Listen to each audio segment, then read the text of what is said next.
So today I wanted to talk a little bit about how much my solar panels actually produce.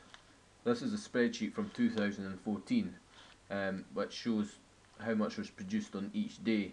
So I had to, every day I could, write down how much was showing up on the watt meter. Now this was a bad year because a lot was wasted.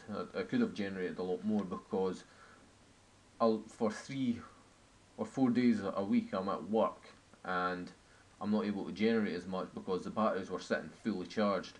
Now you'll notice these dips in the graph.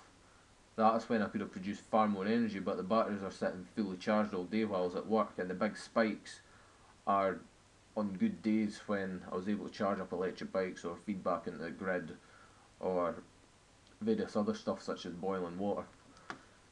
On that year I produced 223 kilowatt hours, and that at 18.25 pence a kilowatt hour for Scottish Power is £40.73.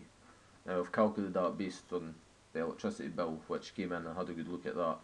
And as you can see, I only started logging on March 2014, and some days were missed as well. I was missing a few days at a time simply because the watt meter kept failing. I had a bug with it, so I replaced the watt meter. Quite a bit later on in the year, if I scroll down a bit, on the 30th of December I added 2 more panels which gave a slight increase in power, but it was into the winter so it didn't make much of a difference. But as you can see, the output changes quite a lot over the course of the year, and some days here as well are actually 2 days in one slot. It was quite a bad graph. So here's 2015's graph, which is a lot better. I've not missed a day at all. I've managed to get every single value in. I've got watt hours, peak watts, peak amps, and the amount to the grid. I've generated 14 DC kilowatt hours, and that's measuring directly from the panels. And the reason I'm able to produce far more is because I've got a new solar charge controller, which, well, is basically a wind charge controller. It's always loaded. There's always power going to a dump load. So I'll charge up the battery. When the battery's full, it switches on the dump load, and as you can see, there's not as much massive variation in how much I'm producing. It seems to be a bit more constant, and it's just improving as the year progresses.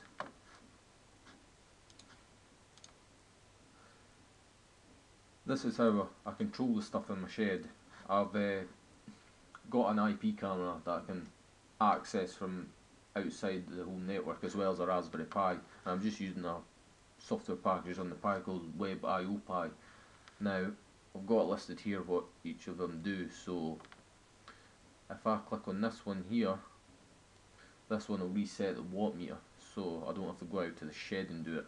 So if I click on that, off goes the watt meter, and then you put it on again. You just do it briefly just to reset it. And this one here would switch on the grid tie inverter, and I would do that when I'm at work, and I'd get a little bit fed back. But I would then use that electricity to charge up other batteries off the mains sometimes, because there's still not really enough coming in for me to really be able to charge up my off-grid batteries that well after, like say, charging up an electric bike to go on a long journey, because that does use up quite a lot of power. And that is basically how I control my shed.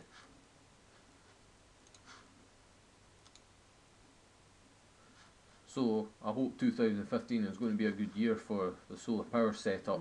I've currently ordered yet another 2 more panels, and that's all I can fit on the shed because they're now starting to hang off the roof. These next 2, I'll have to sort out a mount for them because they might weigh too much and possibly damage the aluminium rails. But I anticipate this year I could get at least, it's maybe not too much an unrealistic goal, but I should hopefully be able to get 500 DC kilowatt hours. So we'll see how that goes.